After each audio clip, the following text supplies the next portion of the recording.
Cette révolution du parcours client qui est en marche, essentiellement sur le parcours physique,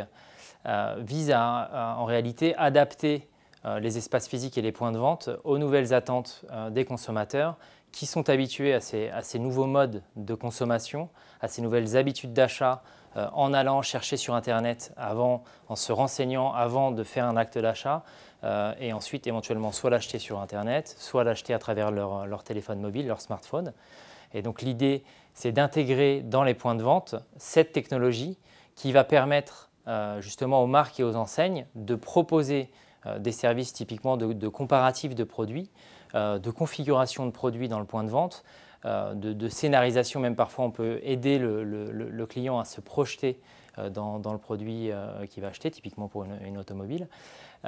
Et donc de ce fait, installer un socle technologique qui va servir aussi potentiellement à créer même encore d'autres nouveaux produits qui ne sont pas aujourd'hui, par exemple, sur le canal web ou le canal mobile, mais qui, demain, on l'espère, justement, va ouvrir tout un nouveau champ de possibles en termes de services aux clients sur le point de vente.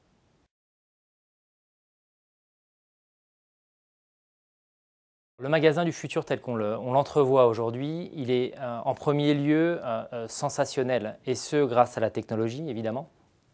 puisqu'il va permettre, à travers cette technologie, de plonger le consommateur dans un univers à sensations,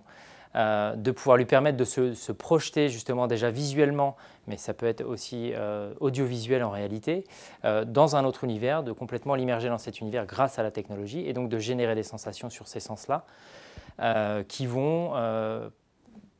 potentiellement lui permettre de conduire la voiture qu'il a envie de conduire dans l'environnement où il a envie de se trouver, de se vêtir de la manière dont il a envie de se vêtir sans même essayer les vêtements, dans un environnement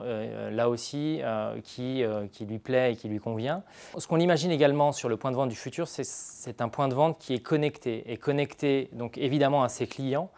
qui peut potentiellement être connecté en continu avec ses clients, mais plutôt à la demande du client, mais le client donc le consommateur qui va arriver sur le point de vente pour vivre une expérience, va être capable de la prolonger ensuite de chez lui ou dans la rue, dans le métro par exemple, à travers son smartphone ou son ordinateur personnel ou sa tablette chez lui.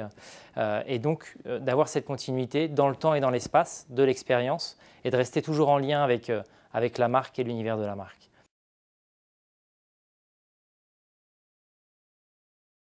En quoi ces parcours d'achat nécessitent de nouvelles compétences? Alors effectivement, il y a des nouvelles compétences qui commencent à émerger, mais on est surtout sur des nouvelles coordinations de compétences. Et c'est-à-dire qu'aujourd'hui, quand on conçoit un point de vente, historiquement, on a des architectes de l'intérieur, par exemple, des scénographes qui peuvent intervenir.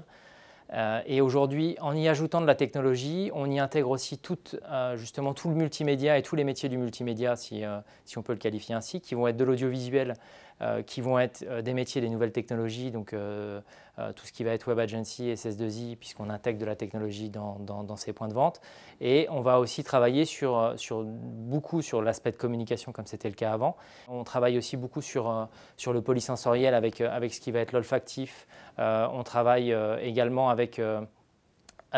des gens qui s'intéressent aux textures qui vont être disponibles sur ces points de vente pour que tout ce avec quoi on va être en interaction sur le point de vente, finalement va rappeler et va faire écho à l'univers de la marque et au message que souhaite véhiculer la marque.